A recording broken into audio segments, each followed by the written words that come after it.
This trillion-dollar giant just hinted at potentially the biggest backflip in history when it comes to Bitcoin because of one reason. This country previously sold all their Bitcoin, but now they're coming crawling back. It seems like at this point, every single person that goes against Bitcoin is starting to bend the knee, and it's just a trend that will soon take off. Of course, we are talking about Deutsche Bank and what they had to say about the potential of central banks buying Bitcoin. Now, the reason why I think that this is very interesting is because we've had the German government also talk about or also sell off all of their Bitcoin. And they said, oh, they missed out on at least $2.3 billion worth of profit when they sold. Of course, the longer you wait, the more that profit is going to be because Bitcoin just keeps on going up.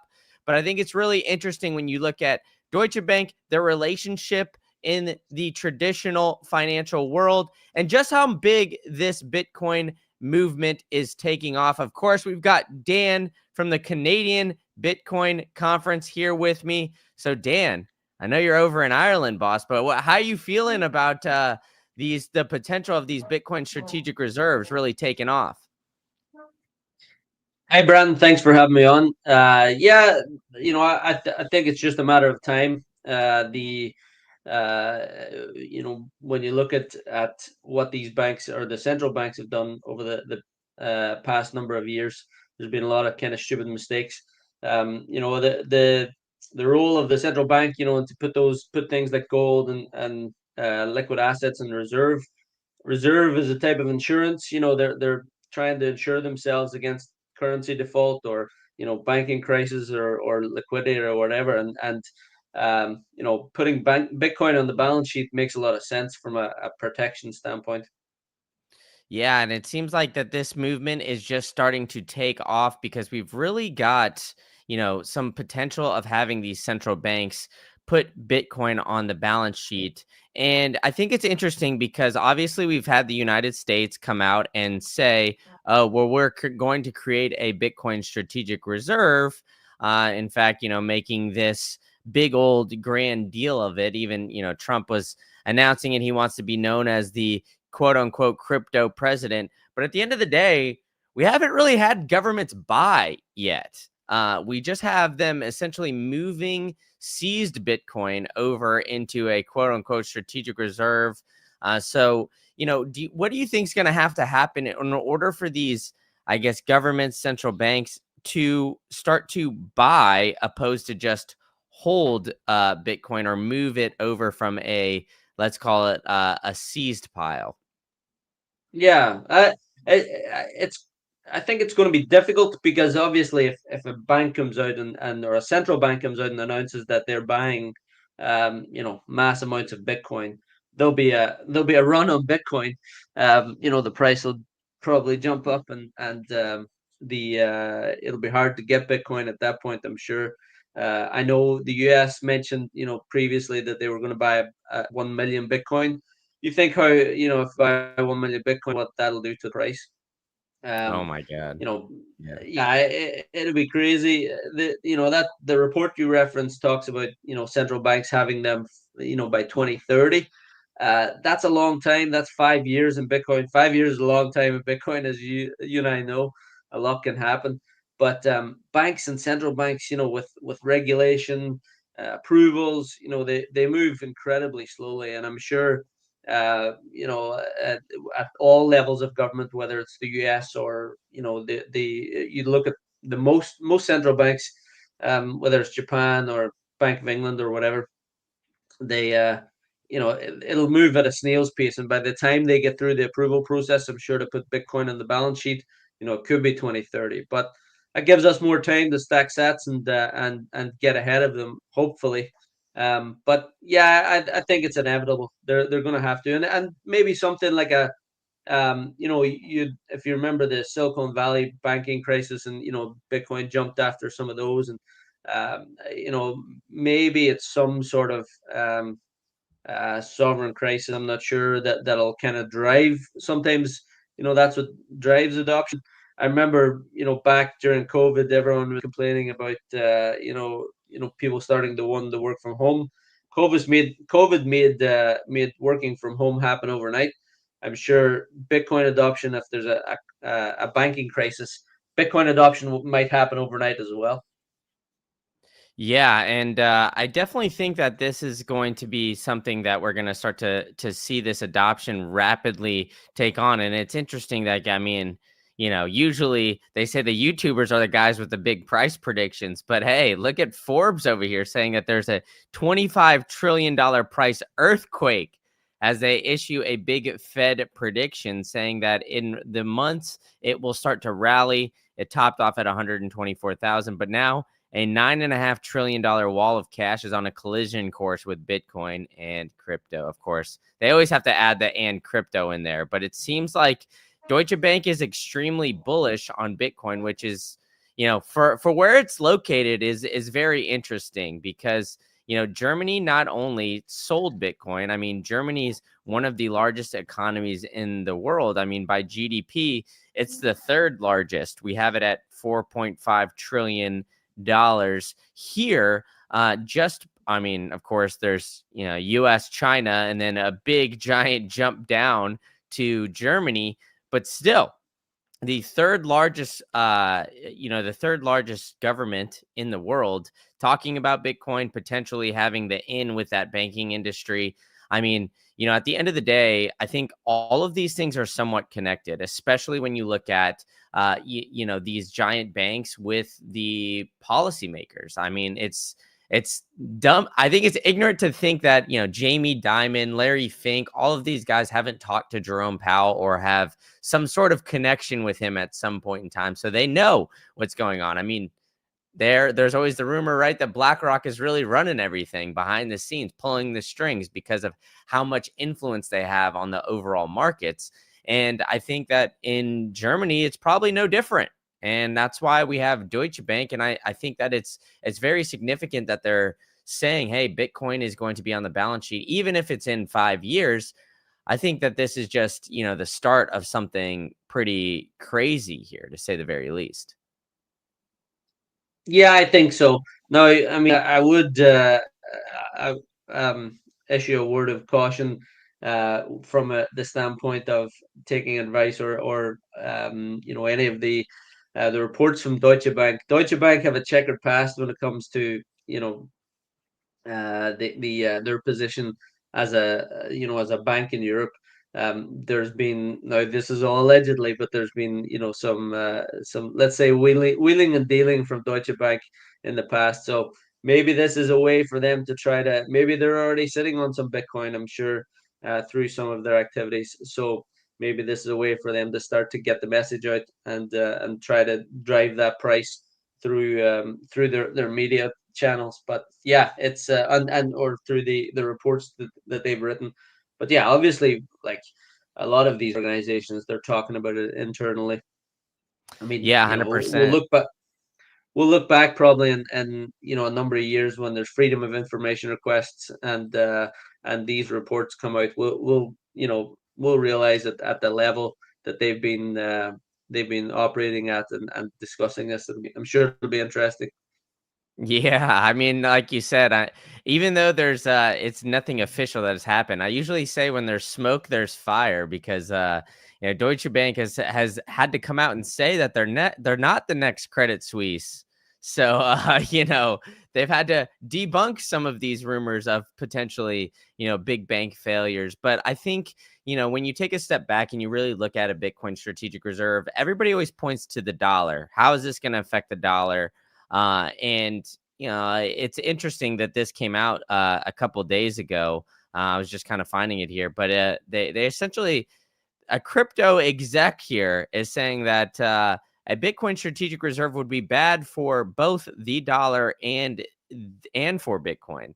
Now, I'm curious what your overall thoughts are on that here, Dan. Do you think that that it's positive for the dollar? Because for me, the way I've always looked at it is that it almost extends the runway of the dollar. Currently, we've got, the fiat currency that's going to be failing here pretty quickly.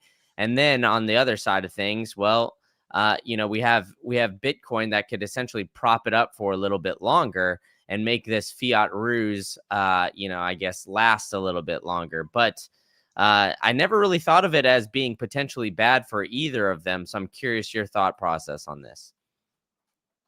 Yeah, if you remember, a few years ago, I think when Michael Saylor first started coming on the scene and first started accumulating Bitcoin, something that he mentioned was interesting to me was that he thought that Bitcoin and the US dollar would be, both be on the balance sheets of organizations and banks and central banks and governments. Um, and I think that is a that's a good way to look at it. I think I don't think it's a bad thing, obviously, for them to add Bitcoin. I think they're going to have to, like you said at the start, a lot are bending the knee. Extending the runway of the US dollar, I think, yep, that's going to happen as well, or that will do that if they can add and accumulate as much as possible. I mean, I think Lawrence Lepard or some of the other guys have said, that, or Max Kaiser even has said, that it makes sense for for the U.S. government to, if they can print money and buy Bitcoin, why not print money out of thin air and put it into a hard reserve asset? So, that's a good thing for them to do. But I mean, I want to ask your opinion on likes of stable coins and that that those things that are starting to come up in terms of buying U.S. treasuries. Is that another way that they're going to extend the hedge money of the US dollar, I guess? Yeah, I mean that's a very interesting point here because the way that they're using stablecoins, I mean, I think that the connection with Tether is very let's call it a little scary here because we have Tether, the biggest stablecoin on in the world. It's USDT. For those of you who don't know, but they're making a separate stablecoin for the United States. It's called USAT. So you got to ask yourself, if you've got the biggest stable coin in the world, why are you making a separate one for the United States? It has to be that either the regulators didn't like where it is or there's some sort of connection there. And Yeah, obviously, Bo Hines, he was like the White House crypto chief. He is now working for Tether after working in the White House and essentially formulating the entire Genius Act. So, I mean, if you really just break it down, it seems like, there is some connection there and it gets a little fishy. Now, of course, we have, back to like the freezing of bank accounts and all of these different things going on around globally, digital IDs, all of that, going around in the UK and in Europe. It gets me a little worried. And then, you have Russia basically just calling out the United States, saying they're here to manipulate the market to pay off all of their debt. And that's what they're going to do. And Russia has been very blunt about what they think the United States is going to do. And, I wouldn't doubt it that they're trying to utilize stable coins and kind of flip it on its head and do all these different things in order to do something potentially a little hairy to pay off that debt. So and Tether is also one of the biggest holders of U.S. Treasuries. They've even got more. I yeah, think they've got more U.S. Treasuries than Germany. Speaking of Germany, yeah. so all of it is very very interesting how closely tied all of these things are, to say the very least. Yeah, and like you said, I think in terms of extending the runway for the US dollar is one thing, but getting them financially out of debt, getting America out of debt, from what I've heard, and I'm not an expert in stable coins or financial markets, but the issuance of the USDT or the USAT, if it's now going to be called, that's going to generate a lot more interest for those treasuries and be able to help with the debt problem that America's in now. I've listened to a few people more recently and that are look at things a bit more globally, and there's actually a lot of concern now about the Chinese debt, and I've heard some commentaries that actually the US, maybe when you compare globally to uh, debts of other sovereign countries around the world, maybe the US isn't in as bad a position as we think. Is there any? Did you ever have any thoughts about that? Yeah, I mean, I haven't honestly thought about that. As you're sitting here, I'm looking at it right now. I'm pulling it up, where the I think this is just like the public debt, comparatively. So it's maybe not the GDP, but Yeah, I think it's it is an interesting point comparing China to the United States, because obviously we're in that little bit of a trade war we've got going on right now, right? Where they're issuing tariffs, doing all these different things to try to, increase the revenue for the United States government. But if you really look at it, I mean, the government just has a spending problem at the end of the day. So I think people really focus on the United States more so because we just have that global reserve currency at this point. So while everybody is looking at China, that's an interesting point, and they've rolled out that digital yuan, so maybe they're trying to do something with that stable coin slash CBDC that they've got going on over there in order to pay off their debt. So I don't know. I mean, I've never really thought about any other of the other governments. Maybe as an American, I'm always thinking all eyes are on us, and we do have that dollar as the global reserve currency. So I feel like that makes the stakes a little bit higher, to say the very least. yeah, no, that's the thing, and when it comes to it's an easy thing to do to or so it's not an easy thing, but it's easier when there's more data available, and published accounts from from the US, when you have countries like the US and or the like China and others who you maybe don't get the full picture. You don't you're not sure what they're publishing, or if it's accurate or not, or what they want you to know, or have capital controls in that country as well. So yeah, it's a little easier to criticize the US for their debt, but I just thought it's interesting. I've heard that recently, where some people have been saying that maybe the US isn't in as bad a position as we all think globally. But Yeah, I yeah, I mean, mean the I was about to say, like, everybody seems to be doom and gloom on the United States economy, where it's interesting because, like, if you look at the economy as a whole, right? I mean, housing's very low and poor. Like, there's not a lot of transactions going, but everybody's saying that there's a lot of money on the sidelines.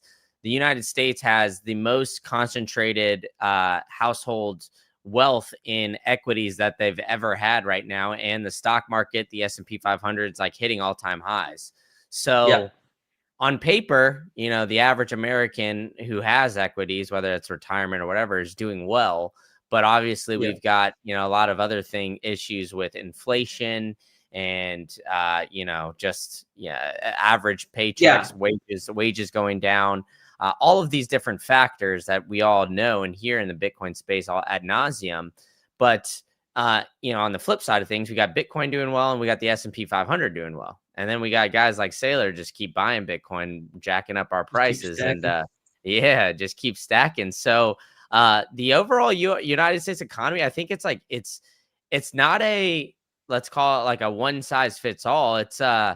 I think it's a very complex situation, and a lot of people Yeah, want to equate it as something that it's very simple and it's either good or bad. And I think you know it could end up into one of those directions, but there's a lot of time left, and there's a lot of yeah. a lot of moves to be made still. So, um, The that's yeah. I the mean, of course, if it gets bad, they're gonna print their way out of it as well. So, I mean, well, who knows at this the, point? the funny thing is, I've listened to a few, and obviously, being Irish Canadian, I'm listening to, I have kind of a foot in both camps, and I'm listening to what's going on in Canada, and listening to what's going on in the UK and Ireland and Europe.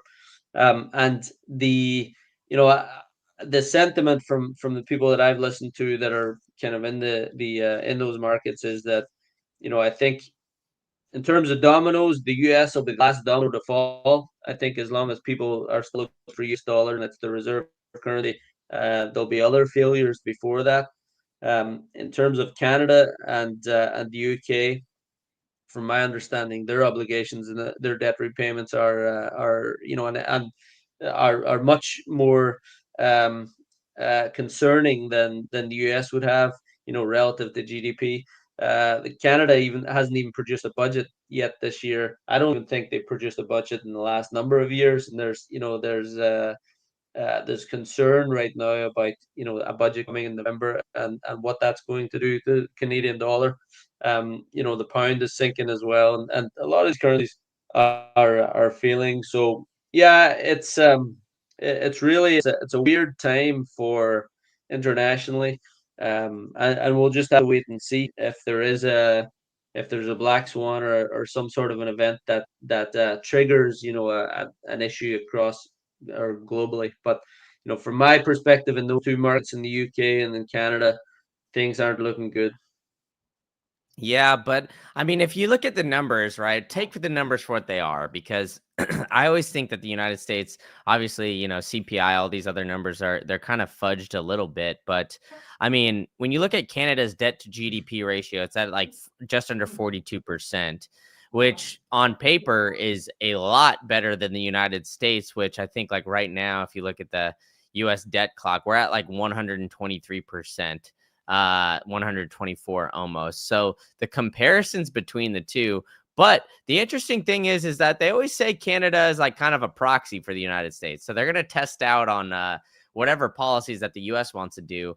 But up in the Great White North prior, but the interesting thing is that we've seen everybody globally cut interest rates. Now, I'm curious, kind of your thoughts on that, and what you've been seeing, feeling, just globally, because Powell and Trump have been going at it basically online at this point, with Trump tweeting cartoons and all of these different things about Powell, trying to essentially pigeonhole him and make him cut interest rates. Obviously, we all know, hey, the global M2 money supply, once those cuts start, everything gets dumped into assets, including Yeah. Bitcoin. So, but I'm curious what you think on central banks globally cutting interest rates. Yeah, it's a weird time. I mean, Canada just recently cut interest rates as well. On at a funny time. I mean, the inflation is still kind of running a bit higher than what it should be. Jobs aren't good in Canada. The in some of the bigger markets in Ontario and BC, lots of job losses. Housing is taking a big hit in Canada as well. So it's weird that they've kind of done that where the inflation is, but they've they're trying to stimulate things. Um, I don't even know if the interest rate will kind of make its way down to homeowners to get to reduce the interest rate on their variable interest rate mortgage. So I don't know if it's a good thing. It almost seems like staged, and maybe it is a thing where they cut their interest rate to try and reduce the amount of debt, or try to devalue the dollar or whatever. But they haven't done that in the UK or across Europe as yet, as far as I know. But I'm pretty sure that'll come as well. And once the floodgates opens up and they start cutting, there'll be another. I know for sure in Canada. I don't know for sure, but I'm pretty sure in Canada, the next one there'll be another rate cut. And I think that's kind of what they're pricing in America as well, for another, is it one or two before the end of the year. Um, so I mean, yeah, it's going to be a weird time, because you know they talked about this a few years ago, where they talked about stagflation, where you're cutting interest rates, you're putting some more liquidity in the market, because behind the curtain there's some issues, but at the same time inflation's kind of running high, although a lot of the governments are kind of masking the markets, or the basket of goods, to kind of make it look like the inflation is okay. But I mean, we all know, we've seen it in certain things, in energy costs and food costs.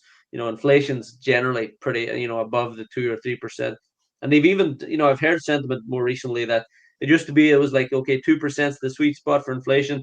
They're now almost normalizing 3-4%, which is kind of crazy. Like that's being taken away from our normal regular people's wealth. So I think globally we're coming into a really, really difficult time. you're best to have some Bitcoin. If you're into gold or you're into other assets, I would put some of that in the S&P as well. I'm sure we'll keep motoring forward until there's a crack, and then we'll see what happens then. Then it might be like we said, it's either Bitcoin, it'll maybe take a short breakdown through some of those barriers, maybe below 100, below 90 or something like that. But I'm sure long term or a bit longer term, people will be looking for those things that they can't print. So that's yeah, we'll just have to wait and see.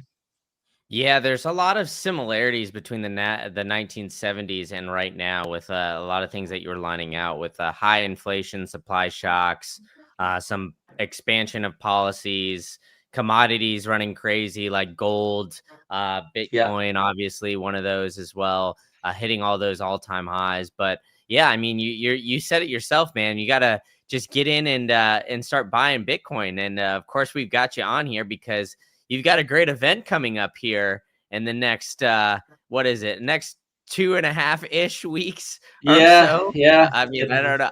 The quick math here on the channel is always going to get me a little bit, but you got another great event coming on in Montreal here. So tell us a little bit about it. Yeah, if you go to speakers there and go to click on that tab and take a run down, you see yourself on there as well. So yeah, it's a really good event. I mean, obviously you're in Tampa. If there's the guy there. There Um, he is. really, Canada's a lot of good Bitcoiners. I say good or great Bitcoiners. I mean, some great products come out of Canada, like Bitcoin Well, two really good companies that are kind of operating. I know Bitcoin Well is working in America, but not Bull Bitcoin so far. But really good self custody Bitcoin exchanges. We have you have Adam O'Brien, Francis there. You have likes of CoinKite who are a really good Canadian company. Ledn are actually a Canadian company as well, which I know are in the States. But yeah, uh, lots of really good Canadian-based speakers. We have a few Americans as well. We have Jeff Walton there. We have Brandon Gentile. We have yourself. We have Michelle Weekly. We have Lawrence Lepard. Uh, you know Pete Rizzo as well from Bitcoin Magazine. So really, it's such a fun event. Cedric Youngelman actually is another one. So he's quite close to you, isn't he? He's pretty Yeah, he's like not an hour far. south, I think, in Sarasota, maybe. Yeah, So yeah. he, yeah. So So I don't know. Yeah, yeah, close. yeah. It's the biggest Bitcoin conference in Canada. There's a couple out west. There's one in Calgary that Dave Bradley runs, and there's another one in Learning Bitcoin in Vancouver. But yeah, we have lots of cool things going on. You were at the hockey game last year. The hockey kind of starts it off and kicks it off really fun. There's it's America versus you or versus Canada. So there it is. We have an S9 miner inside one of those. I think the Crypto Cloaks 3D printed that cup there, that little Stanley Cup. So it's gold. Why is it gold for a Bitcoin conference? There's no meaning to that? Yeah. I don't know. I honestly don't know why the color choices. I guess crypto Yeah, clicks yeah, could have made it orange. Maybe we should get on them yeah. about that.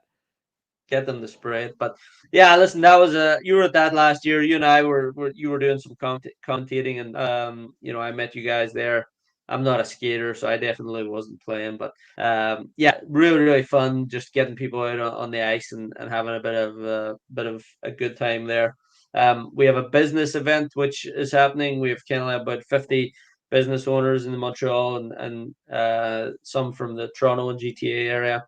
So they're coming up and we have likes of Bo Bitcoin and Scott Deedles, Bitcoin Mentor. We have who else? Fortress, who are teaching them kind of the ABCs or the one, two, threes or whatever of Bitcoin, adoption for your business. Yeah. So in there, really, that's a kind of 1 day event at the start on the Thursday. So kind of, yeah, just understanding, what the tax implications are in Canada, the legal implications, that sort of stuff. So if you click on check out the agenda, actually, there's a bit more details there. Yeah, the one there. Yeah. So that's a kind of really fun, um, nice thing to do for some of the business leaders. We have a a couple of social events that night. We have actually a clown world party, which a lot of Canadians, since Mark Carney's come in, they're realizing that we're living in a bit of a clown world, and we wanted to almost celebrate that as part of the kickoff to the conference. So Clown World Party from 8 o'clock in Barbell in Montreal. So that'll be really fun. Some of the guys, a lot of the attendees will be wearing clowns, and we had an actual clown on site as well. So just to kind of, we're all living in this crazy kind of world that, governments, nobody knows what they're doing. There's political issues. This isn't political. We don't really care which side of the fence you're on. Bitcoin's apolitical, so that's what we're here to celebrate. But yeah, that's kind of the Thursday. The Friday then, straight into all the conference kind of activities. You'll be working one of the stages,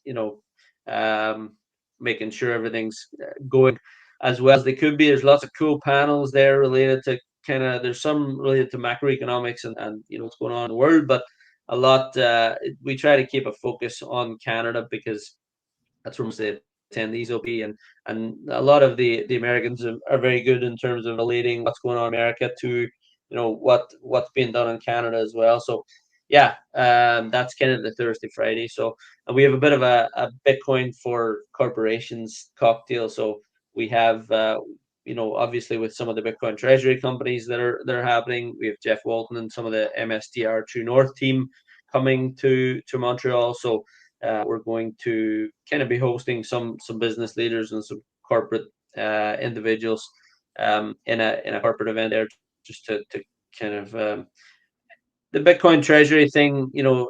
Some people have appetite for it, some don't. We're kind of trying to provide a space for the people who do want to talk to them and talk to to that sort of thing. So yeah, that's about it. So it'll be a great 3 days. Montreal's a great location, and you've been there before and had a good time, I think. So that's the plan. Yeah, 100%. Definitely recommend it. You guys got to go get your tickets now. Come hang out with me and Dan in Montreal. Come grab a beer. We'll go hang out in one of the great locations down there. And I mean, it's really cool. Montreal's a cool city. It's got almost like a vibe that it's essentially like a European city almost in one area, Yeah. and then where the theater is kind of like an old rustic town as well, which is pretty cool as well. So I think it's a great location. They got a lot going on in the city, and yeah, it's always a good time. The hockey game's a unique little twist there. I have to toss it out there. I mean, the Americans came into your house and just ended up beating the Canadians last year. So I'm sure the Americans listening to this, we're gonna repeat again this year. Win the Hodlers Cup. I'll be announcing it all, and yeah, I'm excited, especially with what we've got. Bitcoin's price little humming at. I mean, we're not at all-time highs right now, but we're not too far away. So maybe in the next couple of weeks here, when we get the coveted Uptober that everybody likes to say, maybe it come conference time, we'll get a new all-time high. We're like maybe 10% away from it right now. Yeah, we hope so. We hope that the Signal conference will drive some of that. It was all time, or no, yeah, it was all time high the last time we did in Montreal, or sorry, May 2024. I think so. But it was humming along. But yeah, it'll be a fun time for sure. You Yeah, don't bring the 100%. skates to play, no? No, I don't know how to skate, man. I'm a Texas boy and I live in Florida. So that's I'll just do the announcing. I'll just blow hot air into the microphone. So yeah, I mean last time we were Yeah, humming yeah, along to May 2024, like 68,000 or so. yeah, So yeah, we basically doubled that price for this next one. So yeah, an exciting time. I'm excited to get out to Montreal and yeah, everybody come and join. Everybody in the chat, come and join us. And I think we're gonna have a good time. So, any parting words for us, Dan, before while we sign off to the chat here? Well, just you'd said there that the US beat the brakes off the Canadians last year, but I think there was some ringers brought in. Do you know that term, ringers? Yeah. Brandon Gentile was a bit of a ringer. And apparently, I mean, I didn't see some of the game, but apparently he walked over a few guys. But I think one of the MSTR True North guys, I don't remember the guy's name. He's coming. He plays hockey too now, and I think he's playing for the US. So he's. I hope Canada doesn't get stuffed again. I mean, I put faith in Corey and a lot of the guys, Tristan and John Mungar and stuff that have played hockey, and you know, I assumed these guys could play, but obviously not. Yeah, they gotta recruit some ringers, man. I mean, hey, you can't fault the United States for having some athletes. I mean, that's what we're known for, right? Always having the athletes. So you can't Yeah. fault us for Well, that, Dan. hopefully Connor McDavid or Sidney Crosby are closet Bitcoiners, and we can attract at some point. But feeling that, I'm not sure. Yeah, it's only bragging rights right now. Well, if Bitcoin keeps going, maybe we'll put a wager on it. But yeah, Oh, uh, oh, wow, watch out. We might get a little closet wager coming out here. So, but everybody come join us in Montreal. Follow Canadian Bitcoin Conf on all social medias. Hit them up. Tell them you enjoyed it. And Dan, thanks so much. thanks, Brandon. Appreciate your time.